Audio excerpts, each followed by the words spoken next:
तो अगले क्वेश्चन की ओर हम लोग बढ़ते हैं। तो अगला क्वेश्चन आपका ये हो गया, निम्नलिखित यूरोपीय व्यापारिक कंपनियों में से किसने सूरत में सर्वप्रथम सबसे पहले कारखाना स्थापित किया था? सबसे पहले सूरत में लगाने वाला कौन सी कंपनी थी? तो आपका आंसर हो जाएगा अंग्रेज। अंग्रेज कब लगाया था? तो 1613 ईस्वी में सूरत में लगाया था। उसके बाद डच लगाया था। डच कब लगाया था? 1616 ईस्वी में सूरत में कारखाना लगाया था। उसके बाद फ्रांसीसी लगाया था। कब लगाया था? 1668 में लगाया था। ठीक है।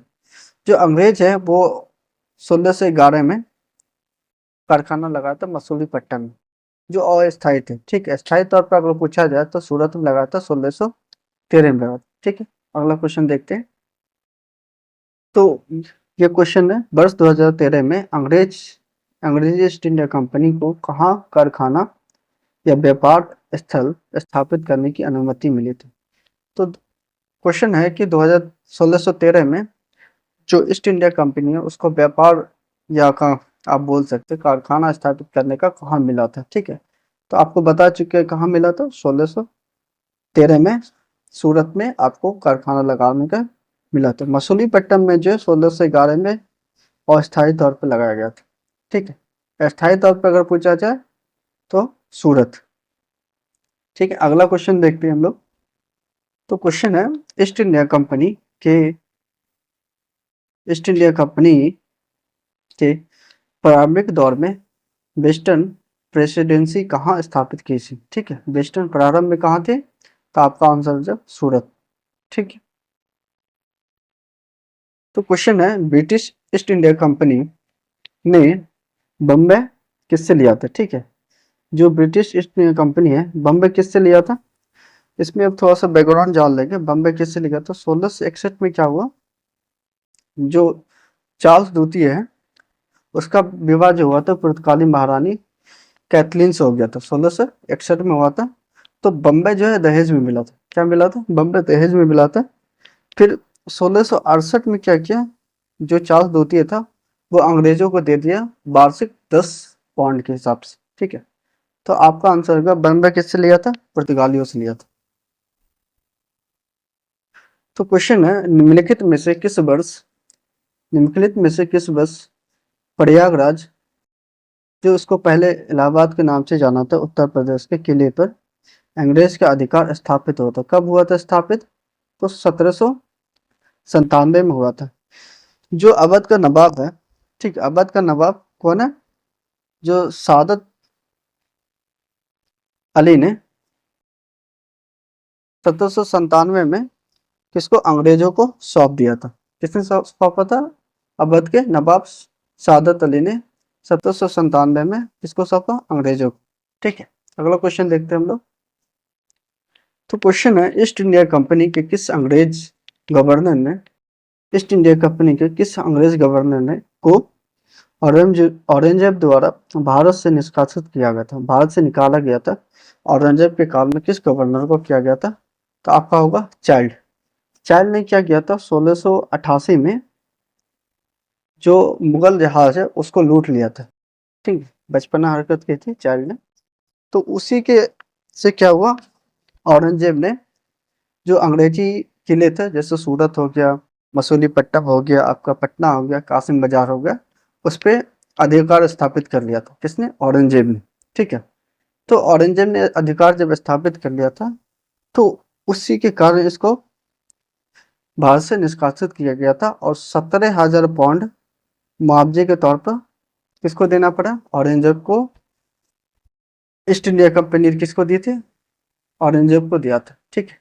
अगला क्वेश्चन देखते हैं हम लोग कि क्वेश्चन है, निम्नलिखित में से प्रथम कर्नाटक युद्ध का कौन सा तात्कालिक कारण माना जाता था? तो प्रथम कर्नाटक कब से कब हुआ था? तो 1740 से 48 के बीच में माना जाता है। ठीक है। कब हुआ था? 1740 से 48 के बीच में माना जाता है। इसका जो तात्कालिक कारण माना जाता है वो ऑस्ट्रेलिया में क्या था, गद्दी की जंग चल रही थी, उसके कारण हो रहा था। आपका ऑप्शन हो गया बी। ठीक है। और जो संधि हुई थी वो 1748 में हुई थी। एक्स लॉ शापिल की संधि हुई थी जिसके बाद युद्ध समाप्त हुआ था। जो फ्रांसीसी था वो अंग्रेज के मद्रास पे कब्जा किया था और एक्स ला सापिल की संधि के दौरान मद्रास अंग्रेजों को वापस हुआ। 46 में एक और युद्ध हुई थी, बडियार का, अडियार का युद्ध हुआ था। ठीक है, अडियार का किसके बीच हुए थे?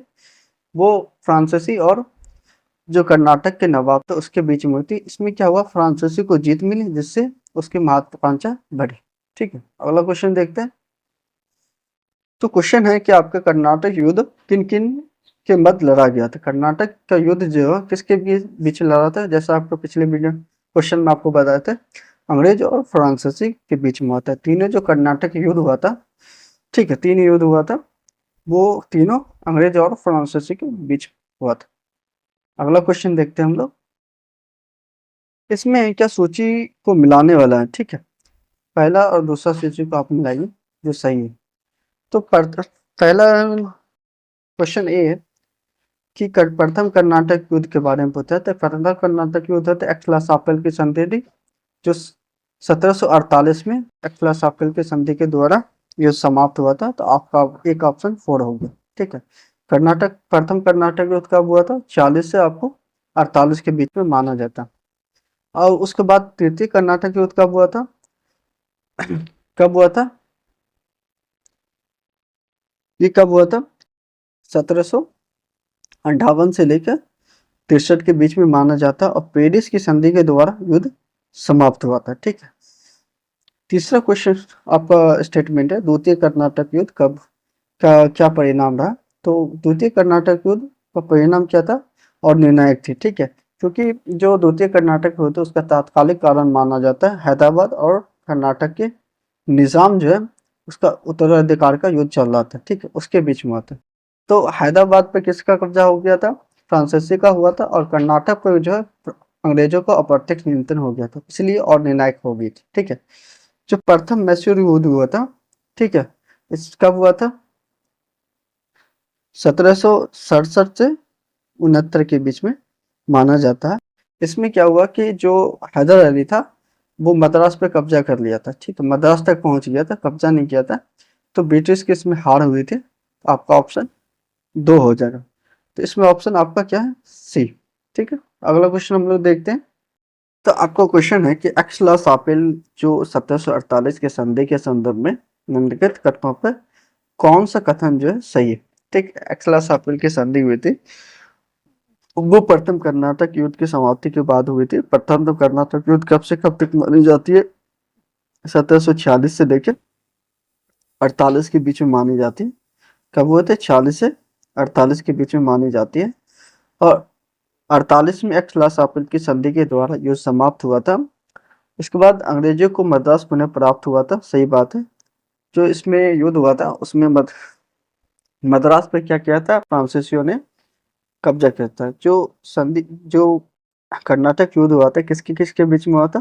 फ्रांसीसी और अंग्रेजों के बीच में हुआ था। ठीक है, उसके बाद 1746 में एक और घटना हुई थी, और नोट कर सकते हैं, अडियार का युद्ध हुआ था। ठीक है, अडियार का युद्ध हुआ था। तो आपका क्वेश्चन है कि भारत में अंग्रेजी की सफलता और फ्रांसीसियों की असफलता जो हुई थी, तो उसके क्या क्या कारण थे?